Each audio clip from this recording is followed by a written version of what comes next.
vajzave dhe djemve të ri, kundër censurës, i vajzave dhe djemve të ri, kundër censurës, polirin e fjalës dhe të mendimit. Ju i ndigjuhet fjalët e tyre.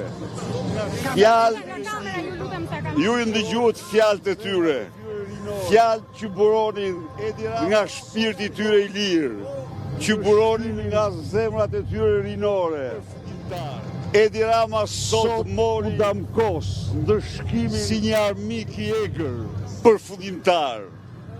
Sot u Damkos si një armik i egër, jo vetëm i TikTokut, por i armik i egër, i liris, armik i egër, i të rive, shqiptar, u Damkos, përfundimisht, si bir i tjatit, i cili 37 vite më parë urdhronte varjen në litar të poetit Havzinela. Hajde këtu, bravo që ka ardhur, hajde shpejt këtu, mor, çfarë pyet, por ja mor kuaj.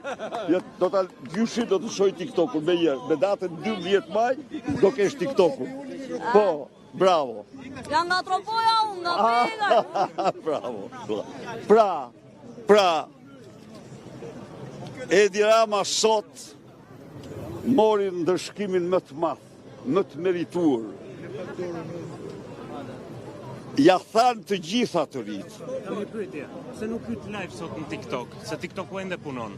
Urdhoni? Pse nuk hyt live sot në TikTok? Se Jo, TikToku unë ende e punon. fjalën e kishin këta, jo. Sot ishte fjala e tyre, fjala e mrekullueshme.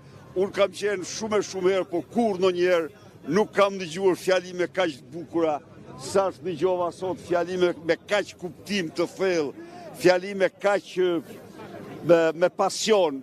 Sa është dëgjova sot në këtë shesh. Ndaj dhe nuk ishte dita e tyre.